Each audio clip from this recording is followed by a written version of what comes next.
I believe that the time of revolutions is gone, that one person comes and revolutionizes everything.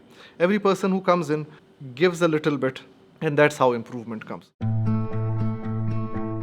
My name is Syed Faisal Ahmed. I am a Humphrey Fellow and I am presently serving as Commissioner Makran Division with the Government of Balochistan.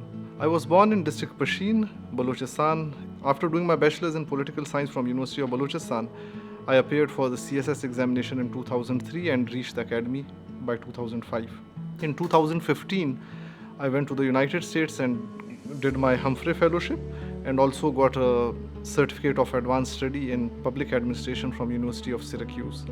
And my last degree was from Johns Hopkins University, Masters in International Public Policy in 2021-22. Humphrey, I knew very little about it. A friend of mine suggested it back in 2014. He said that there is this fellowship and it has got good exposure and it is a very good combination of academic work and professional work, and you get exposed to the American society also, their culture, sports, games, everything. So initially what happens is that once you do your CSS exam, first you are very tired and you think that now studies are a thing of the past and we have done everything, achieved everything in life. But gradually I realized by looking at officers, especially those who were foreign qualified, saw a marked difference between them and officers who had not had the opportunity of going. So that gave me this idea of going abroad sometime and getting exposure from a foreign university and getting training courses and fellowships. So that's how I applied for it, and I feel very lucky and fortunate that I got the opportunity. Health and education are two of the basic areas where every government focuses on. In 2016, I was posted as head of the polio program of Balochistan. It is by far in my career one of the most challenging assignments that I ever got. You had this huge workforce who were working under the same roof, but then you have to coordinate their efforts and ensure that they weren't pulling the cart in the opposite directions. It was a uniform effort. So I started a program, came up with a name just randomly. It was called Need for Read program. I said, you read a book, write a review in any language that you want.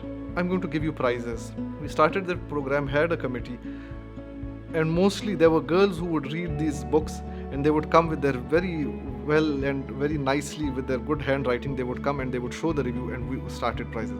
So this is how we motivated them to start working on this. We had a very good library here, 2-story building, but dilapidated since 2 or 3 years.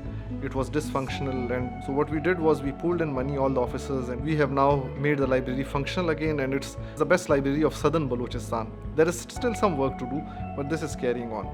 One thing that I remember which made me feel very humble and taught me a lifelong lesson was when I visited a soup kitchen where they were feeding the needy in Syracuse, New York. It was a very good operation and it was run mostly by women, and we also helped in between.